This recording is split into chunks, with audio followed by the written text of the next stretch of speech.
నమస్కారం అండి, మీతో మాట్లాడుతున్న doctor Karuna Kumar, consultant haematologist and bone marrow transplant physician. ఈ రోజు మరొక ప్రశ్న గమనిద్దామండి. లలిత గారు అడిగినారు, సార్ నాకు 4% బ్లడ్ ఉంది, 21 years ఓల్డ్ సార్, బ్లడ్ ఎక్కించుకోవాలా?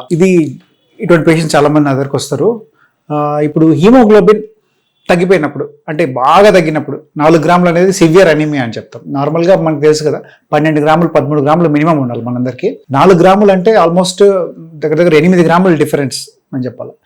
ఇప్పుడు అంత సివియర్గా హీమోగ్లోబిన్ ఉన్నప్పుడు జనరల్గా ఎవరికి కూడా పేషెంట్ జనరల్ కొద్దిగా కాంప్లికేషన్స్, ఇబ్బందులు కానీ ఎక్కువ ఉంటాయి. 4 grams ఉన్న సిమ్టమ్స్ తక్కువ ఉండే వాళ్ళు కూడా ఉంటారు. ఈ 2 రకాల పేషెంట్స్ అని చెప్పొచ్చు.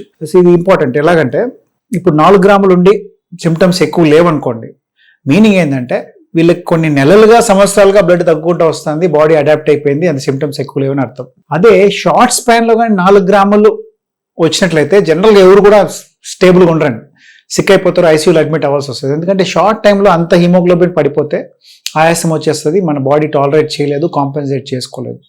సిక్ అయిపోయే పేషెంట్స్కి, బాగా ఇబ్బంది పడే పేషెంట్స్కి డెఫినెట్గా బ్లడ్ ట్రాన్స్ఫ్యూషన్ అనేది హెల్ప్ చేస్తుంది. చాలా మంది బ్లడ్ ట్రాన్స్ఫ్యూషన్కి వెనుకాడుతుంటారు, ఆలోచిస్తుంటారు ఇది ఏమన్నా ఇబ్బంది చేస్తుందని. బ్లడ్ ట్రాన్స్ఫ్యూషన్ ప్రాబ్లమ్స్ దానికి ఉన్నాయి కానీ, అంటే రియాక్షన్స్ కానీ, తర్వాత దానివల్ల వచ్చే ఇన్ఫెక్షన్స్ రిస్క్ కానీ ఉన్నాయి. కానీ సీరియస్ పేషెంట్కి, సిక్ అయిపోయే పేషెంట్కి ప్రాణహాని ఎక్కువ ఉంటుందని గుర్తుపెట్టుకోవాలి. ఆ వచ్చే రిస్క్తో పోల్చుకుంటే బ్లడ్ ట్రాన్స్ఫ్యూషన్ వల్ల వచ్చే రిస్క్ చాలా తక్కువ.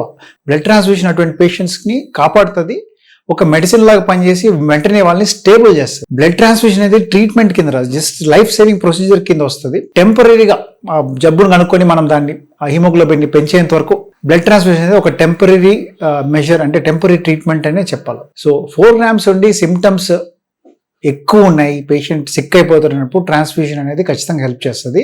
4 grams ఉండి ఎక్కువ సిమ్టమ్స్ లేవు, స్టేబుల్గా ఉండాలనుకున్నప్పుడు జనరల్గా iron deficiency anaemia, severe iron deficiency అనే పేషెంట్స్ ఇలాగ ఉంటారు. వీళ్ళకి హెమటాలజిస్ట్ సూపర్విజన్లో కొన్నిసార్లు ట్రాన్స్ఫ్యూషన్ లేకుండా కూడా ప్రాపర్ మెడిసిన్స్తో అబ్జర్వేషన్లో కంప్లీట్ బెడ్ రెస్ట్లో మనం హిమోగ్లోబిన్ని పెంచే ప్రయత్నం చేయొచ్చు. కాకపోతే కేస్ టు కేస్ మారుతుందండి, ప్రతి పేషెంట్ డిఫరెంట్, హిమోగ్లోబిన్ తగ్గడానికి కారణాలు డిఫరెంట్.